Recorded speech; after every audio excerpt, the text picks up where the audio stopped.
Okay, just a couple of items for you at the top. President Biden believes that the surge in gun violence and violent crime that has affected communities across the country over the last year and a half is unacceptable. That's why his administration is moving decisively to act with a whole-of-government approach. Today, the Biden-Harris administration is announcing a comprehensive strategy to combat violent crime and gun violence that targets the crime itself, implements preventative measures that are proven to reduce violent crime and attacks root causes, including by addressing the flow of firearms used to commit crimes. Combined, this plan will stem the flow of firearms used to commit violence, including by holding rogue firearm dealers accountable for violating federal laws, support local law enforcement with federal tools and resources to help address violent crime, invest in evidence-based community violence interventions, expand summer programming, employment opportunities, and other services and support for teenagers and young adults, and help formerly incarcerated individuals successfully re-enter their communities. One of the key elements of this strategy is helping state and local governments fight gun violence and violent crime in their communities through the historic funding levels in the American Rescue Plan. Today's strategy builds on that by providing further guidance for states and cities to expand their ability to improve public safety in their communities, and we've already seen examples of what is happening around the country.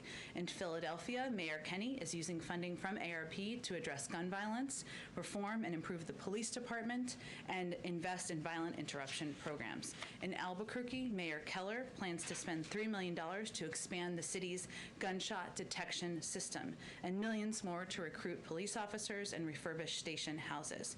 In Akron, Ohio, Mayor Horgan has proposed $20 million to reduce community and youth violence through employment training and opportunities, as well as recreation assets.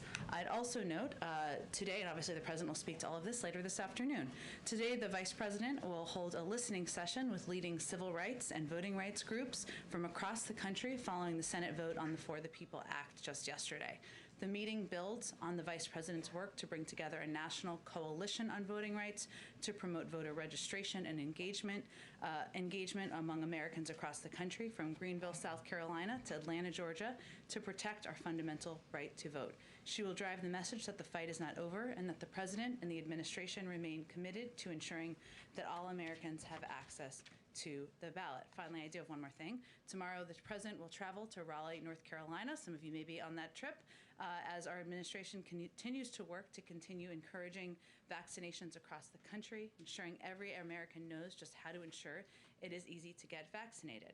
While he's there, he will highlight the importance of getting vaccinated and kick off a community canvassing event at the Green Road Park Community Center in Raleigh. He will also tour a mobile vaccination unit and meet with frontline workers and grassroots volunteers who are the boots on the ground working to get people in their communities vaccinated. Alex, why don't you kick us off? Thanks, Jen. First off, the Vice President's office just announced that she'll be visiting the border Friday. What can you tell us about the visit? And you have in the past defended the decision not to visit the border by anyone, really, by President Biden or Vice President Harris. So what's behind the sort of change of course? Sure. First, I think many of you may have seen it, but just to reiterate the specific details, the Vice President will travel to El Paso, Texas on Friday. She will be accompanied by Department of Homeland Security Secretary Allen Mayorkas. Earlier this year, as you all know, the President asked the Vice President to oversee our diplomatic efforts to address the root causes of migration from El Salvador to Guatemala and Honduras. And as a part of this work, she recently traveled to Guatemala and Mexico last month to have those discussions. And this trip to the border on Friday will be a part of this effort. I will note that I've also said here from this podium, and she has also said that when it was the right time, she may go to visit the border. And so this trip on Friday, which is being done in coordination with the Department of Homeland Security, Secretary Mayorkas is, of course, joining her on this trip. And the planning and timing of it was done in coordination with them, is part of the coordinated effort between her office, her work, the Department of Homeland Security, the Department of Health and Human Services, to continue to address the root causes and work in coordination to get the situation under control. Sure. And then on voting rights, the President's statement yesterday said he'll have more to say on this next week. Mm-hmm. Can you give us a sense of what we should expect from the President on voting rights? And you also have said that there are other avenues for protecting voting rights. What do those look like? And then I'm going to take another stab at this. I know you've been asked this 5 different ways, but Does the Okay. president believe that defending the filibuster is worth more and more important than protecting voting rights?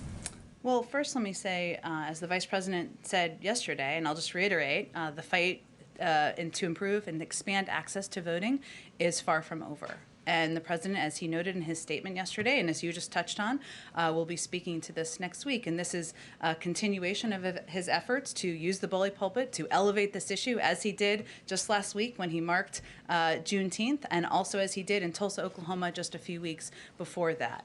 So I expect we'll have more to preview as we get closer, but I can tell you that what you should expect to hear from him is that there are many ways to work across the country with activists, with states, with legislators, using every lever at our disposal to expand access, improve access to voting for people across the country. He'll talk about some of the ways that he wants to continue to do that. He'll also reiterate his view that it's a fundamental right, and that people across the country should be able to exercise that, to decide who they want to be their mayor, who they want to be their congressman, who they want to be their president. And everybody who supports democracy, who supports equality, who supports justice, should be supporting improvements to our voting rights laws. And one more last one on this conversation around crime. How should the American people measure success for President Biden on crime?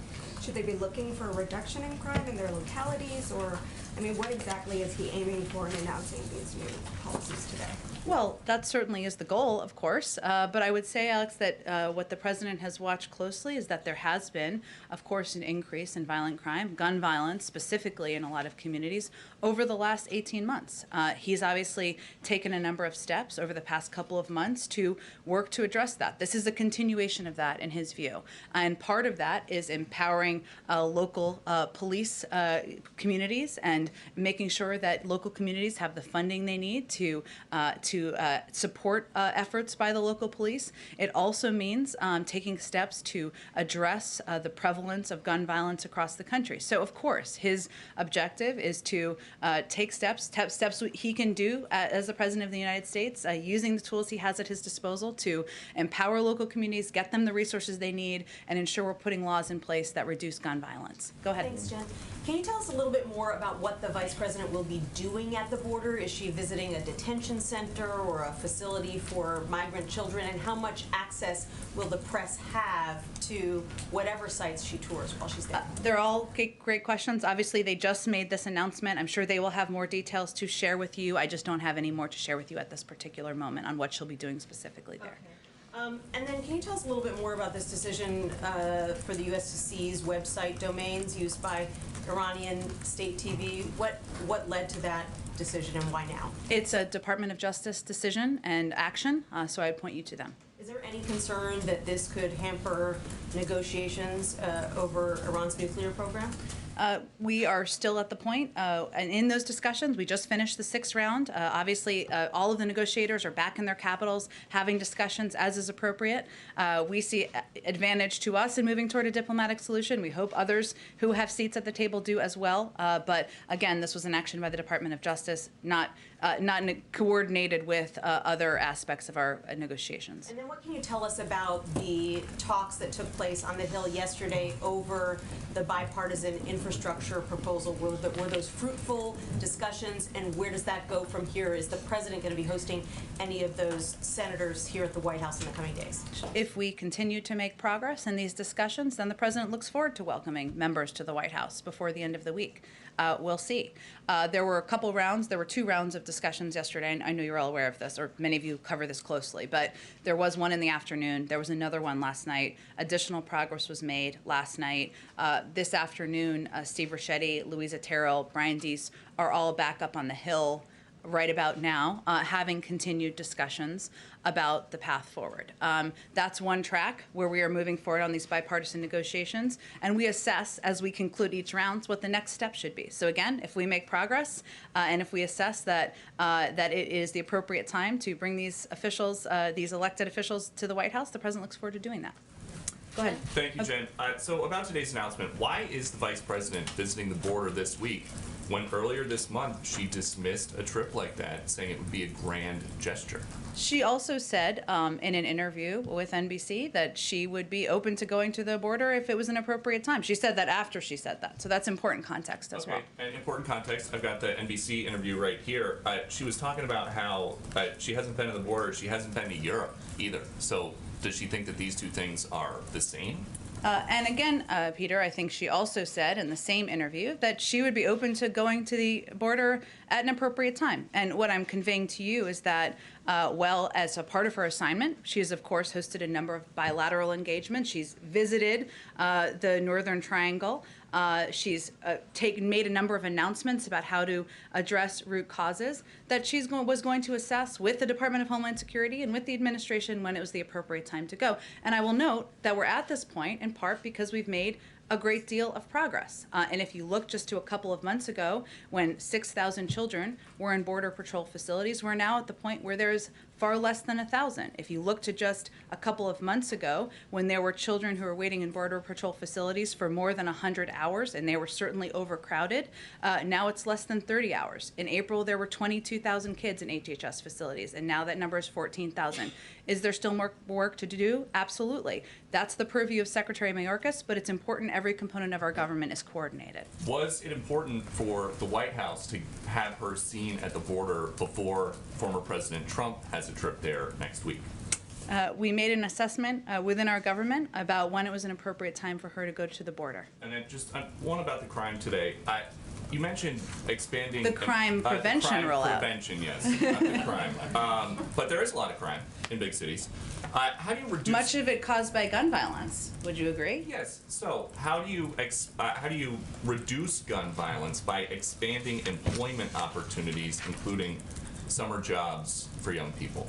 Well, first, there's several components of this proposal. One of them is an initial set of actions on gun violence, or an additional set, I should say, of steps on gun violence, which the president feels are important to get guns off the streets, make sure they are not in the hands of people illegally, many of whom are playing a role in violent crime across the country. That's part of his objective. He also wants to provide, as we've seen, has been effective in communities across the country, incentives and alternatives for young people and communities where that has shown to be an effective step. So is the thought there basically that some criminal who has been committing crimes with limited interruption or interference from police for the last couple of weeks or months is going to stop this easy life of crime if they have a summer job? Well, I think the president believes that we shouldn't allow access to guns to those criminals who are currently illegally buying them from some dealers across the country. And part of his announcement is taking steps to do exactly that. But part of his announcement is also ensuring there's specific guidance to communities across the country to ensure that they have funding to get more community police around the country. Something that was supported by the American Jobs Plan that was voted into law by Democrats just a couple of months ago. Some might say that the other party was for defunding the police. I'll let others say that, but that's a piece. Go ahead. Would you concede there is a political calculation to having the vice president visit the border before Donald Trump goes, and with a drumbeat from Republicans who have counted the days that she has not visited the border? Isn't there a political decision in the timing of this? Well, Kelly, I would say that we have no way to predict what former President Trump will say when he goes to the border. We can only guess, but I don't think our view is that the vice president making a trip to the border with the Secretary of Homeland Security to assess and take a look at progress that's been made is going to prevent or change what the former president of the United States says when he goes to the border in a couple of days. Oh, go ahead. Did you have another question? Go ahead. Senators, including Senator Tester, are saying that they believe they're at really the kind of razor's edge moment with deciding the pay-fors for infrastructure. Can they go forward? Do you feel that there is the possibility of some kind of a development within the next 24 hours? Would you agree with that sense of the timing? And is there anything new that the White House has offered for paying for these infrastructure programs that we have not learned of from you before? Well, there's no question, as you know, it's much easier to negotiate with Congress when they're in session. So we're certainly hoping to make progress over the next couple of days. I'm not going to put it 24, 48. There's a couple more days in the week, and we're hopeful to make progress. If we see progress continue to be made between our discussions with our members of our senior team and members, then we look forward to welcoming Democrats and Republicans here to the White House to meet with the president. In terms of what we would offer, the president has offered a range of ways to pay for these proposals. And we've also we had so many options of how to pay for these proposals. We've even taken some of our own proposals off the table, including ensuring that individuals pay a higher rate for this specific negotiation, and also raising the corporate rate for this specific negotiation, even though we're keeping it on the table for later on to be very clear. But the bottom line, it's pretty clear and simple to the president. The choice for him on the pay-fors is, are you going to ask Americans who are just trying to go to work, just trying to drive their cars to work, drop their kids off at school, to pay more through a gas tax? Or should the wealthiest Americans pay what they owe in taxes? To him, that's a pretty clear, no-brainer choice. That's part of the discussion, though. Go ahead.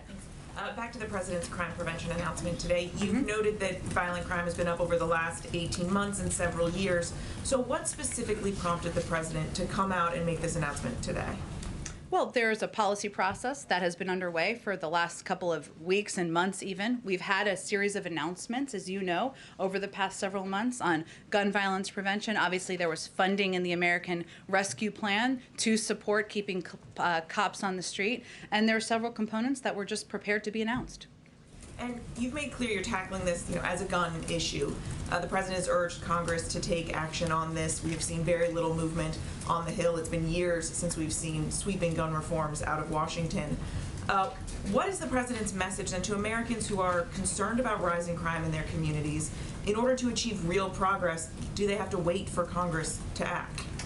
Well, the president would certainly like to see Congress act on universal background checks, on an assault weapons ban, a number of the pieces of legislation that are currently, I shouldn't say working their way through Congress, but are currently alive in Congress. But he's not going to wait. And his message to the American people is he's going to take steps that he has the power to take as president to reduce gun violence, to put in place measures that will reduce the likelihood of criminals having access to guns on the streets. There are authorities any president has, and he's going to take steps to do that, even as he pushes for legislation to move forward. So beyond the announcements today, he is preparing or considering additional steps that could tackle some of these issues? Well, I think we're going to focus on the announcements he's making today, a lot of which are on gun violence and gun violence prevention measures. I don't have anything beyond that to preview, but there are some significant steps he's certainly announcing this afternoon. And just one more question on how the funding for all of this works. You're allowing state and local governments to reallocate some of the COVID-19 relief funds to hire more police officers, invest in other areas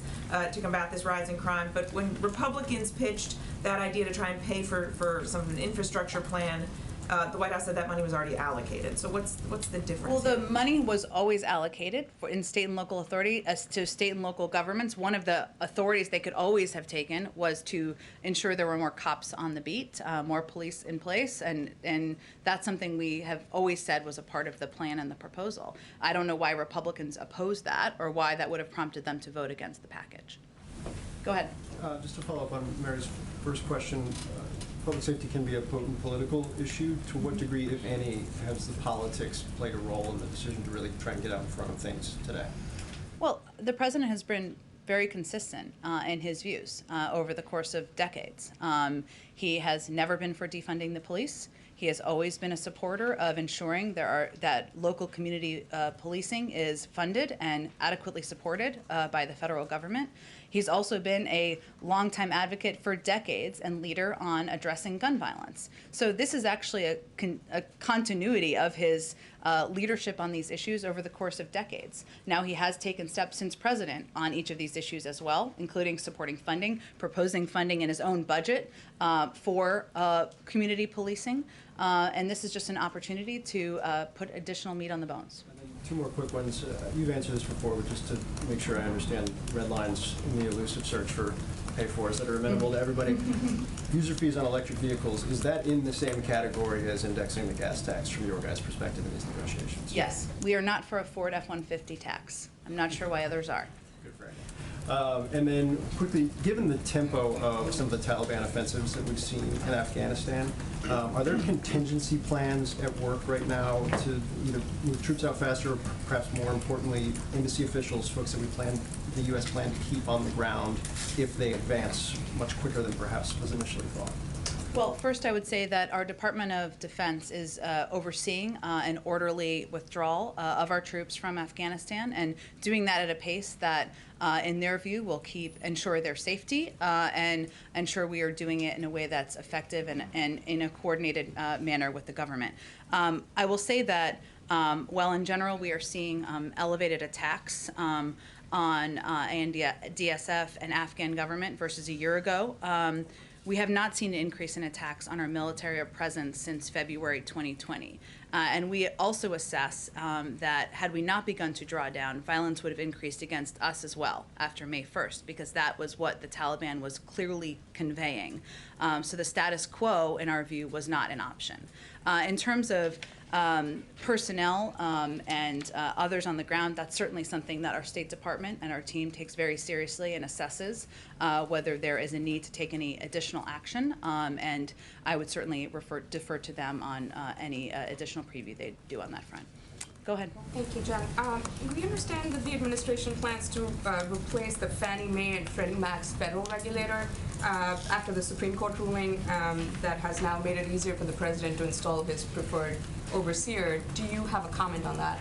That's correct, given the Supreme Court ruling this morning, but I don't have any timeline for you on when that nomination will be made. Are there any preferred candidates? I don't have any candidates to preview. When we're ready to announce one, we will announce one. Okay. And any comment on on Russia firing warning shots and dropping bombs to chase a British warship out of the waters? Moscow now claims that in the Black Sea that they claim belongs to Russia. I would point you to the British. We don't have any more comment on it from here. And one question on voting rights. We've been kind of talking to a lot of voting rights and civil rights activists who are saying that the president isn't just simply doing enough on the issue and is betraying black voters who actually helped him get into the office by not doing absolutely everything he can. And he's instead spending his time negotiating infrastructure with Republicans. How would you respond to that criticism? Who's saying that? A lot of civil rights activists and voting activists. Like who? We've spoken to several groups and outfits. I mean, I can reach out to you with names after the briefing. Sure. That sounds good. Okay, go ahead. Thanks, Jen. A number of lawmakers have asked the administration to extend the federal moratorium on evictions, which expires at the end of the month. Is that something the administration is considering, and why or why not? Sure. Well, let me first say that that would be a decision. The decision to extend the eviction moratorium will be made by the CDC based on public health conditions, and we certainly wouldn't get ahead of their assessment. As you know, the eviction moratorium expires on June 30th, hence I think your question.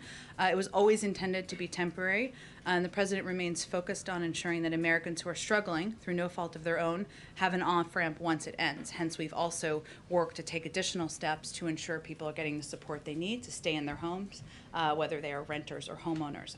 But we'd certainly defer to the CDC on their decision and their timeline. Go ahead. Thanks, Jen. The Miami Police Chief, Art Acevedo, expressed concern, disappointment that his association wasn't invited to the discussion. His association represents dozens of the largest city police forces, the major cities chief association. I just wanted to ask why the group wasn't invited, considering the role that they would likely be part of it. Well, I think as we were putting together the roundtable that the president is taking part in today, we tried to have a diverse group of individuals representing a range of interests from across the country who have all played an active and vital role in addressing crime and crime prevention across the country. It is not meant to diminish anyone, including the individual you mentioned, and I'm sure we will be closely engaged with them and others who are not a part of this roundtable. One more question Sure. on the crime and gun prevention effort. This effort involves redirecting some of the relief aid to these measures, and it gives wide latitude for spending that money in certain areas. but the Biden administration largely opposed redirecting relief funds for infrastructure projects. There were some limited exceptions, water and sewer, but why was it not okay for infrastructure, or limited for infrastructure, but it is more okay for this area? I think this is similar to the question Mary just asked. I mean, it has always been the case that ensuring funding was used by state and local authorities to keep cops on the beat was always a part of what was allowed in the parameters of the spending. And that is something that a number of communities, as I outlined at the beginning, did take the steps to do. So this is just giving additional guidance on how to use the funds. Go ahead. Thanks, Jen. On the meeting later today between Chuck Schumer and Nancy Pelosi and White House officials, what is the White House's message to them going to be with regard to the infrastructure talks? So you're going to insist on continuing going down the bipartisan route, or is this going to be a decision point where they may sort of kick the tires and go ahead with reconciliation on that?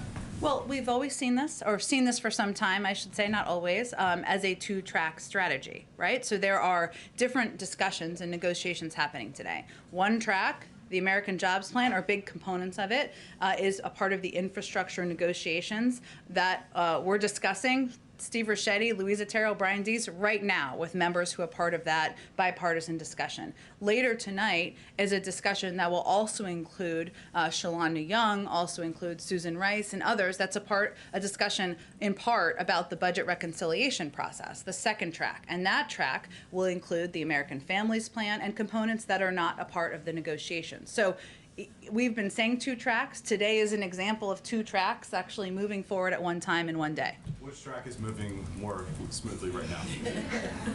They're both moving at a rapid pace.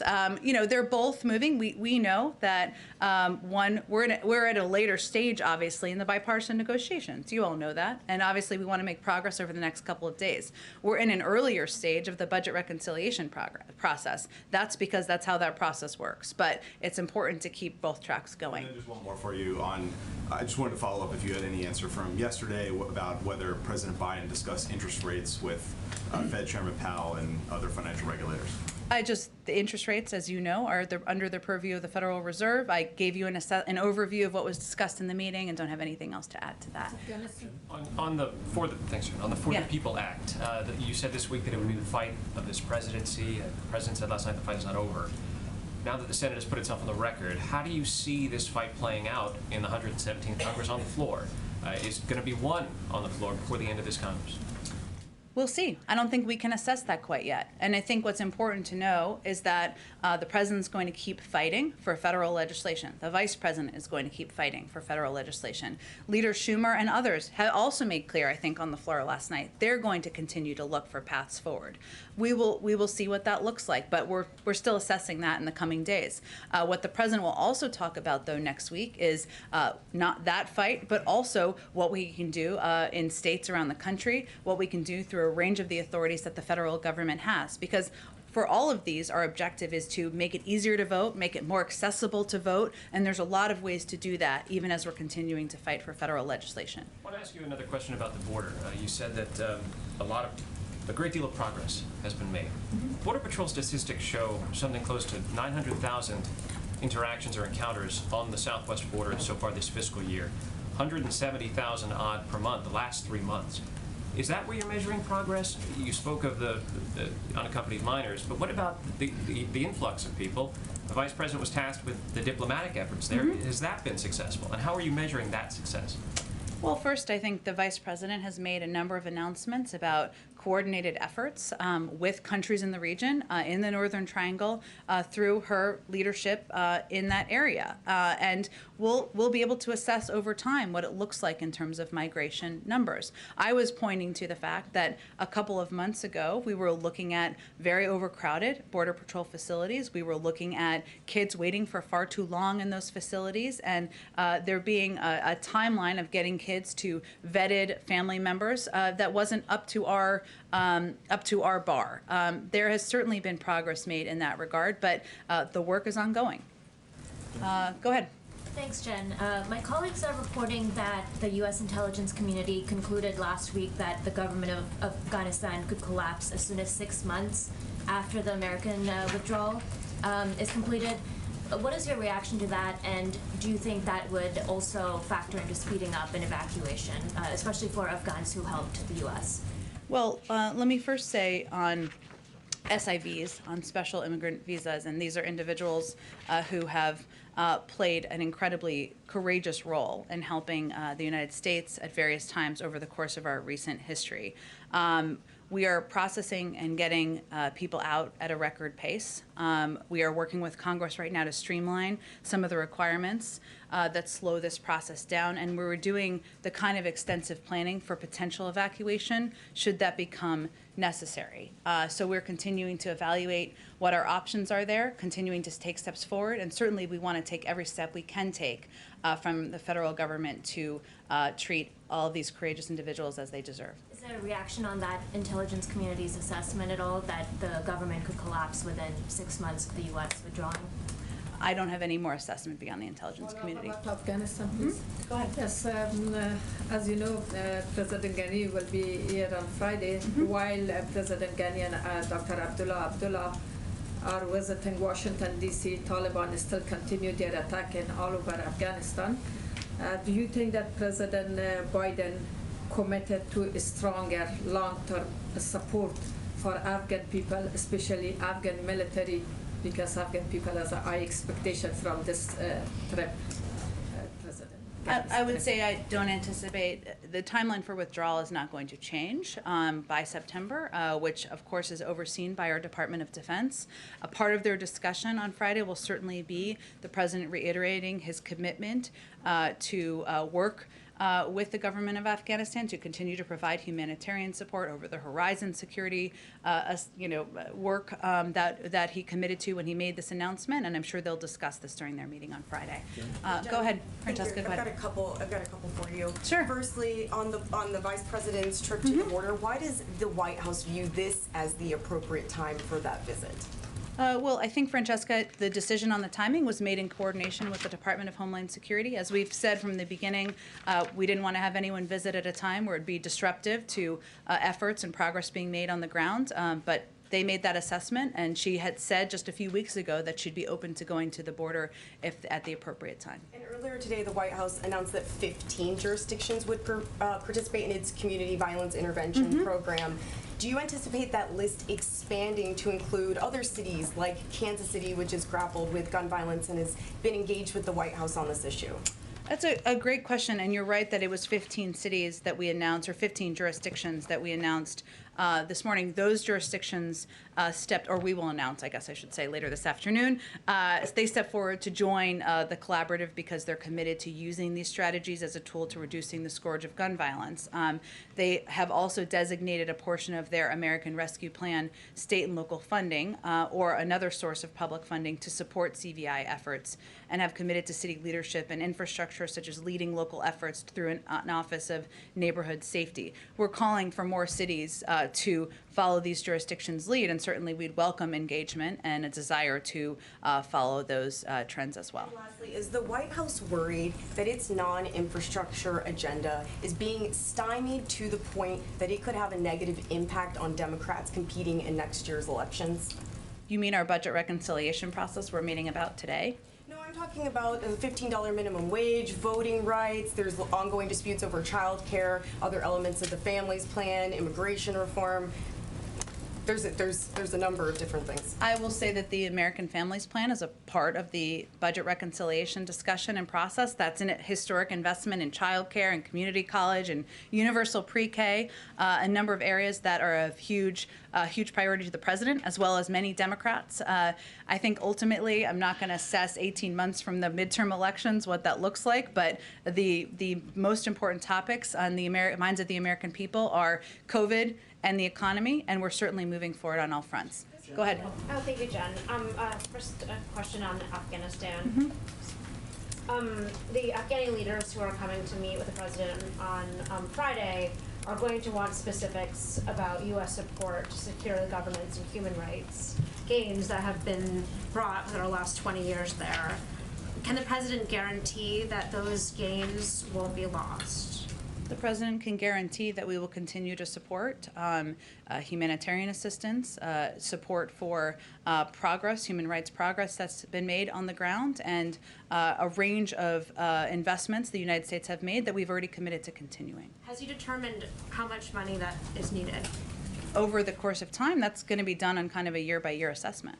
Sort of in the next year then? Is there any sort of estimate there? Beyond our budget, I don't have anything more beyond our budget.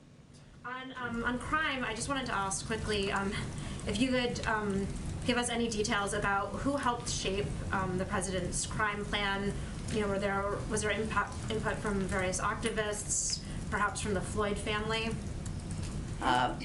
It was certainly driven, of course, by the President of the United States, who oversees all of our policies here, and driven by policy leaders within the government, from Susan Rice, Cedric Richmond, there's obviously economic components, Gene Sperling, Brian Deese, and they certainly do assess and engage with a range of activists and leaders around the country, but I don't have any more detail to read out for you.